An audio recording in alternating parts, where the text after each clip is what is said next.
bikin podcast tentang sistem matrilineal dan patrilineal. Saya Alisha Putri Ramadhani, absen 10, kelas 9A. Saya Adelia Junai Cawardani, absen 1 dari kelas 9A. Saya Sani Rohimanto Hamidani, absen 29 dari kelas 9A. Saya Nurta Harimah, absen 21 dari kelas 9A. Selamat menyaksikan.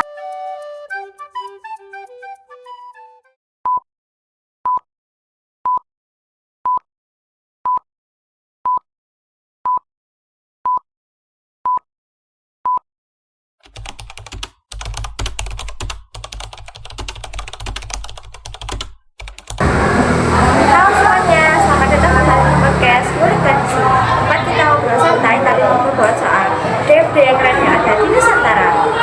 Kali ini kita akan membahas topik yang untuk cara digunakan sistem matrilineal dan patrilineal.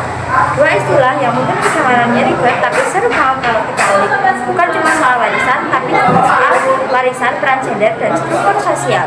Makanya kita nggak sebenarnya dari mana yang saja kita Yang pertama ada Nur. Hai, gimana kabarnya?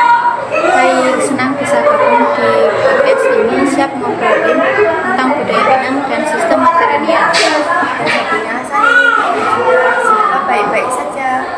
Halo semuanya, nggak sabar nih obrolan kita pasti seru.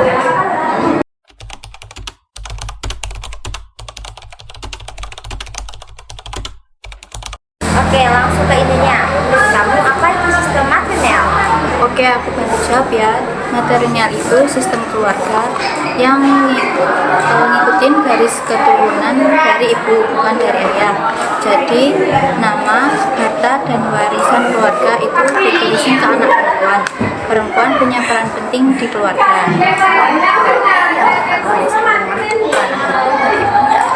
Betul, contohnya di Minangkabau, anak perempuan mewarisi rumah gadang, sedangkan anak laki-laki biasanya akan merantau dan dianggap sebagai pelindung, tapi bukan pewaris utama.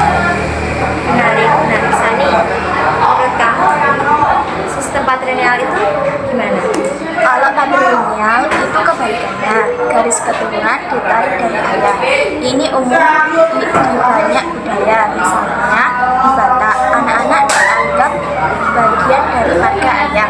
Warisan pun terutama tanah atau nama marga diturunkan lewat laki-laki. Jadi kalau di Batak yang penting itu dari marga asli ayahnya ya. Ya, tanpa marga dari ayah, seseorang bisa dianggap belum lengkap identitasnya secara adat.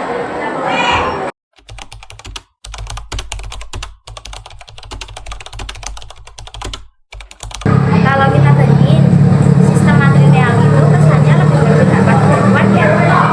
Perempuan memang punya peran utama, tapi laki-laki tetap di adat Minang, misalnya penghulu atau kepala suku laki-laki, tapi dipilih dari garis keturunan ibu.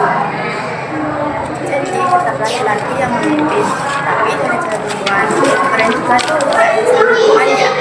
Dalam sistem patrilineal, biasanya laki-laki yang memegang peran utama sebagai pemimpin dan penerus warisan keluarga. Tapi meski begitu, perempuan juga punya peran penting, terutama dalam menjaga nilai-nilai dan tradisi keluarga, supaya tetap berjalan dan diwariskan ke generasi berikutnya. Sani, sebelumnya apa kamu pernah ikut soal ini? Ya, tentu aja ada. Misalnya, perempuan tidak dapat warisan tanah dan itu bikin tidak seimbang antara laki-laki dan perempuan. Tapi, sekarang udah banyak yang mulai merubah cara pandang tentang ini.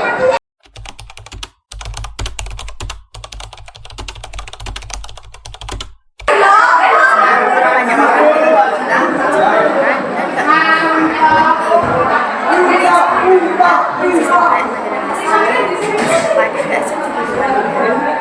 Masih terutama dalam identitas kultural.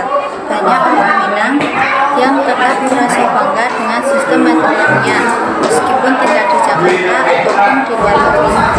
Sama halnya dengan masyarakat Batak, keluarga tetap jadi bagian penting dari pernikahan, acara adat, bahkan dalam komunitas di luar negeri. Jadi meski zaman berubah, akan budaya tetap hidup ya.